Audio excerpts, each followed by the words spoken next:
Okay, this lecture is about myeloperoxidase and phosphatidylserine and blood flow and atherosclerosis and heart disease. I've actually talked about MPO in previous lectures as part of these much longer lectures, like 2.5 hours long. So I wanted to have a specific short, this is going to be a short lecture on MPO, myeloperoxidase, and phosphatidylserine and how they both are bad for blood flow and they're both increased in their activity in the presence of eating a high-fat meal. So here's an article from JAMA, Journal of the American Medical Association, and it says the association of MPO levels from neutrophils is associated with increased risk of CAD, coronary artery disease. Okay, blood MPO levels are significantly greater in patients with CAD, coronary artery disease, than controls. Okay, MPO is an abundant enzyme secreted by activated neutrophils. High-fat diet activates the neutrophils and it causes them to release that. Okay. MPO can also use up nitric oxide, which is needed for vasodilation, and then decrease the ability of that vasodilation to occur. Okay. So here is EC is endothelial cell. EG is endothelial glycocalyx, which means these little glycoproteins, sort of sugar-coated proteins that stick up from the cell. You can think of these little sugar-coated proteins, the endothelial glycocalyx, as being like trees on a mountain. If you're flying a helicopter over a mountain, these are the trees you would see on top of it. The mountain itself would be like the endothelial cell. So what happens is neutrophils, like red blood cells, have negative charges normally all around them, and that's called a zeta potential. But when activated by a high-fat meal, they will release MPO, myeloperoxidase, and these positive charges will then interact with the endothelial glycocalyx. And endothelial glycocalyx has got negative charges on it from the heparin sulfates. And so these will bind with the positive charges and they'll cause the glycocalyx to collapse downward. And that's bad because once they collapse downward, they free up access to this neutrophil receptor. So here's a neutrophil receptor. Normally these glycoproteins are protecting it or blocking it from the neutrophil itself. This second half of the picture shows heparin, the medication, which has lots of negative charges on it, how it can carry away the MPO. So in this context, it would be a good thing. Well, first of all, like we said, the neutrophil releases MPO. MPO causes the endothelial glycocalyx to collapse down. Once it collapses down, then the neutrophil can bind to neutrophil receptors on the endothelial cells. This then causes the neutrophil to release these MMPs, matrix metalloproteinases, which are proteinases. They cut proteins and they will cleave the glycocalyx even more and it'll be shed away from the endothelial cell, which again makes it more prothrombotic. That's all bad. So this is a major negative effect caused by high-fat meal on red blood cells and on the endothelium. Endothelium means the lining of arteries. Okay, so here's a picture of normal. Normal, all these negative charges from the heparin sulfates on the endothelial glycocalyx sticking up like trees on a mountain. That's normal. That's your baseline. And the neutrophil receptors are buried deep beneath the glycocalyx, so the neutrophil cannot normally see them because its negatively charged zeta potential would cause it to bounce away from these guys. All right. So now, after a high-fat meal, the neutrophil is activated, releases these positively charged MPOs, myeloperoxidase molecules. They cause the glycocalyx to collapse down because the positive charge pulls the negative charges down. Then you've got the neutrophil now gaining access to the neutrophil receptor, releasing its metalloproteinases, which will cleave more glycocalyx components like this and further damage the glycocalyx. And they're showing how you can reverse this with heparin because it's negatively charged and it can carry away the MPOs. Okay, so we're just making the point, MPOs increased by high-fat meals and it's bad for blood flow and it makes your blood more prone to clot. So here's another article. What does it say? Neutrophils are known to be activated and to degranulate on a high-fat diet. Okay. Another article, activation of neutrophils is induced by a high-fat diet. So these are reasons why you hear all these people on the internet trying to tell you keto diet, low carb, all this nonsense is good for you.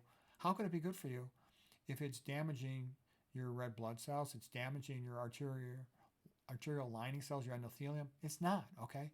So the benefit of this knowledge is people can't trick you into doing stupid stuff so easily with your diet and your nutrition, okay? Okay, here's just a picture showing a little bit more detail what happens with the neutrophil. Neutrophils are also called PMNs, polymorphonuclear leukocytes, okay? So the neutrophil is an easier name, It has negative charges around it. This is the zeta potential. And normally the endothelial lining cell has its own zeta potential, negative charges from its heparin sulfates. Okay, so now when it releases MPO, because it's been activated by the fat, the MPO will now cause the glycocalyx to collapse down. Now the neutrophil can bind a receptor here. Here's the receptor. And it'll release its matrix metalloproteinases. They're going to cause cleavage more of the glycocalyx. And this neutrophil can potentially squeeze its way in between endothelial cells and get into the subendothelial space. This is all bad. You don't want any of these things to happen. It's sort of like an inflammatory response. Okay, so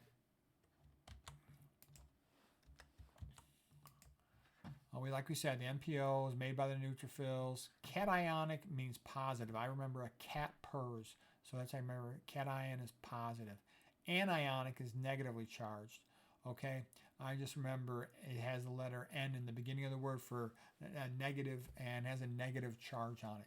That's not that important, but it'll come up sometimes, the idea of a cation especially being positively charged. Okay, MPO makes ROS, reactive oxygen species, and it consumes nitric oxide. Your vasodilator. You don't want your vasodilator consumed up because then your arteries are less able to dilate. So that's going to decrease oxygenation to the tissues. That's going to decrease blood delivery. This is going to cause inflammation, which can damage cells. Another big thing MPO does is it binds to the red cells and it changes their shape. So effective myeloperoxidase on the biophysical properties of red blood cells. It makes them less deformable, less elastic. Same thing as less flexible. Because remember, a red blood cell, so I'll get a picture here. A red blood cell is normally bigger than a capillary. Red cells typically about 7 microns, capillaries about 5 microns. So the red blood cell normally has to deform itself to pass through that capillary. If the red blood cell is stiffened, less flexible, less able to bend, then it has a harder time pushing itself through that capillary. So blood pressure has to go up. Okay, this is just another article talking about high-fat meal changing red blood cell shape. The words they use are pathological, meaning abnormal, bad. Erythrocyte is red blood cell. Remodeling means changes in shape. Okay, so for 10 healthy people, they fed them high-fat meal with milkshake, meaning primarily sat fat. Red blood cells are by far the most common cell in your blood. For every white blood cell, there's 700. That's 700 red blood cells. So anything that happens to them in the blood is a very big deal. Okay, so here's red blood cells at normal baseline. They're sometimes called a biconcave disc. They're a little thinner in the center. But when you eat a high-fat meal, you get some acanthocytes. Acantho means thorn, like in Greek. A for acantho, A for asymmetric. So you get these little spurs, outward projections from the red blood cells. See how deformed it is? You can tell that's not going to be effective at delivering oxygen in comparison with these normal cells. These are perfectly designed by nature to do exactly what their job requires them to do, deliver oxygen to tissue. This is a messed up cell, okay? Okay, now here's an echinocyte. And remember, echino means like porcupine, hedgehog. And you can also remember E for equally spaced. The spurs are circumferential around the echinocyte, versus here they're asymmetric. They're just mostly in one location. You also get foamy changes, fat accumulation like changes, it seems, in your monocytes, okay? And that's bad too, but that's not as major a thing for our purposes at this time. But trust me, that's a big deal that your red blood cells are deformed in their shape and they become more prone to clotting. That's basically kind of it's a major problem. It is really bad. Okay, now there's other things we can get into on a different day. I'll talk to you about the research of Douglas Kell, but for now we're not going to get into that. I've actually given lectures about him before because he's really big on these red blood cell shape changes and all the damage that goes with that.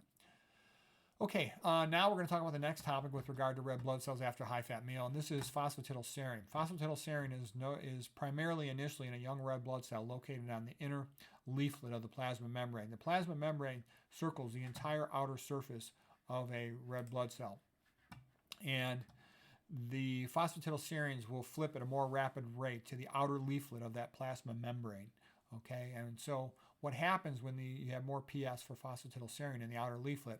The red blood cell becomes more stiff, less deformable, and that means blood pressure has to go up to push it through the capillary, and it causes other problems too. By the way, moving from the internal to the external leaflet of the plasma membrane is called a phospholipid bilayer, meaning there's two leaflets, inner and outer leaflet.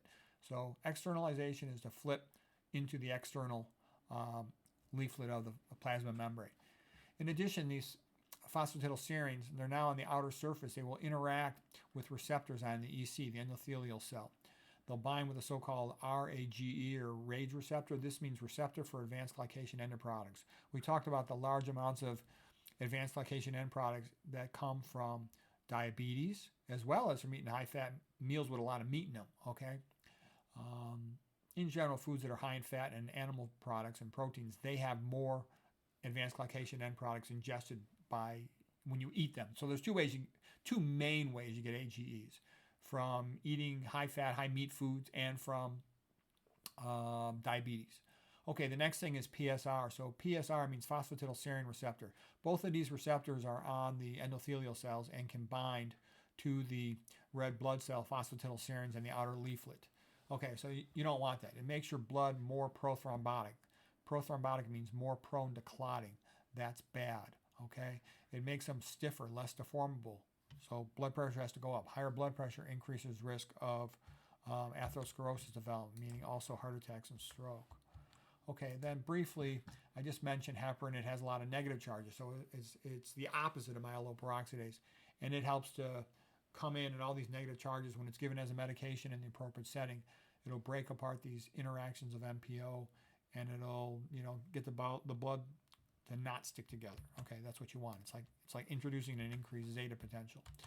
Okay, this is just briefly something from Roy Swank. He's the famous Roy Swank who had the best results in the world for treating multiple sclerosis. He comes originally from Canada. In 1954, he went to Oregon University, and he's friends with Dr. McDougall. They did some research together on treating multiple sclerosis patients. Some of the big stuff he did was, look at this, back in 1960. This guy's making incredible discoveries back in 1960. And the reason that's funny is modern researchers, you can almost never find them doing useful basic work like this. I mean, this is stuff we want to know. And he found that when he fed a hamster a high-fat meal of saturated fat, they would drop their oxygen delivered to the adjacent brain tissue by like 30%. That's a lot.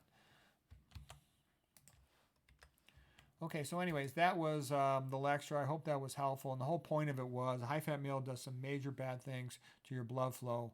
And that's the reason why when you hear somebody trying to tell you keto, low-carb, carnivore diet is good for you, ask them these questions. Well, what about myeloperoxidase? What about rouleaux formation? What about phosphatidylserine? Okay. What about postprandial lipid endotoxemia? Okay. What about leaky gut? What you will see is that there's so many problems add up, including what about lipid peroxidation that add up from eating a high-fat meal. It's really not good for health. And so no matter how much they sort of shake and dance and wave their hands, the facts aren't on their side.